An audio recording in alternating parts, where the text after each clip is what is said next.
Berikutnya, seorang perempuan yang meninggalkan pekerjaannya di Jepang demi menolong anak-anak yang kemungkinan tidak bisa melanjutkan sekolah.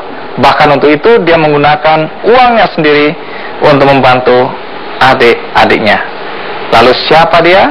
Mari kita sambut Megarini Puspasari.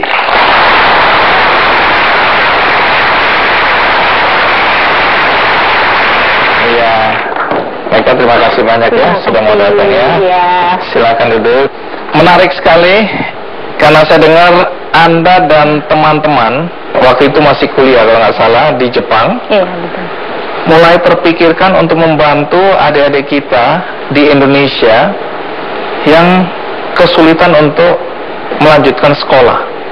Nah, boleh cerita Anda dan teman-teman itu bagaimana sampai kemudian muncul gagasan untuk membantu adik-adik kita?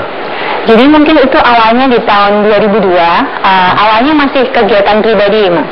Jadi waktu itu saya kuliah di Jepang dan saya merasakan bahwa saya mendapat pendidikan yang baik, kemudian fasilitas pendidikan yang lengkap, gratis lagi gitu.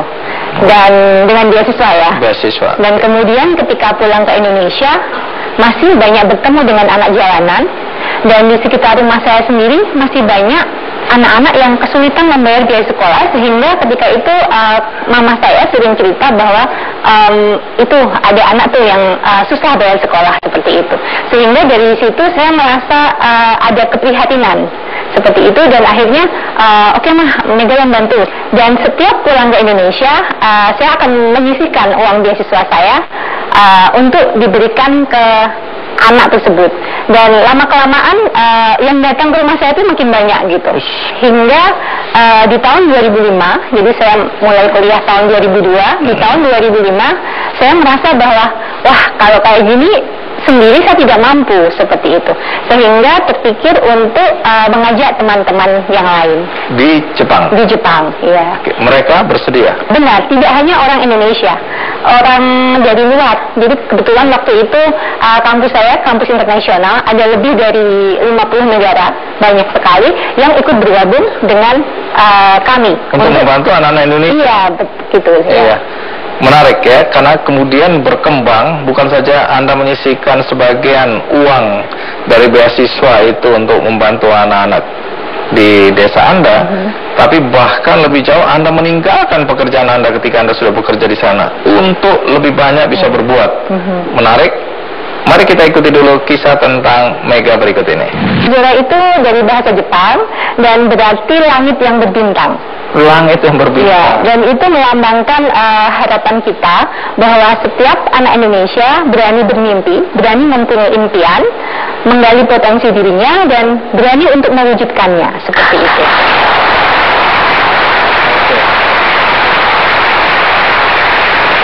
Nah, setelah lulus kuliah kan Anda bekerja ya di Jepang. Bekerja di mana? Waktu itu saya bekerja di perusahaan pendidikan di Jepang, Kumon Institute of Education.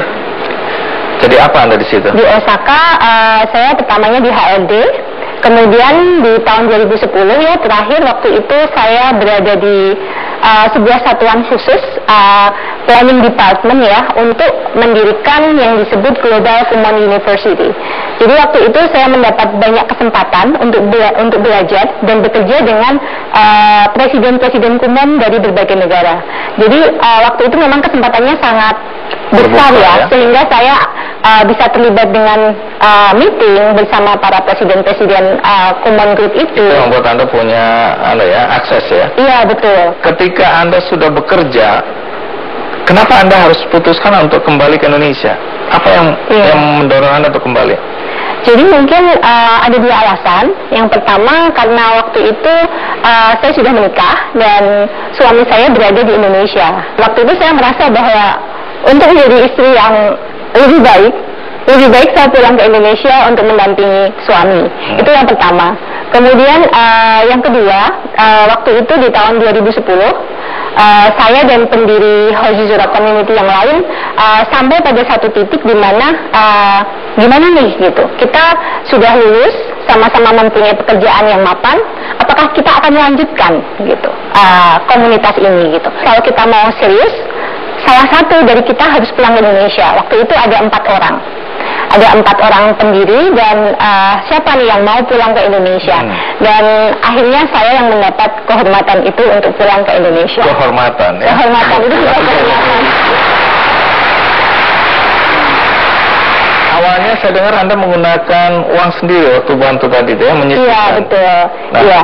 Belakangan berkembang. Iya, karena semakin banyak anak yang datang dan bisa dibantu, akhirnya saya bersama teman-teman, kita coba research sebetulnya berapa sih kebutuhan anak-anak untuk sekolah.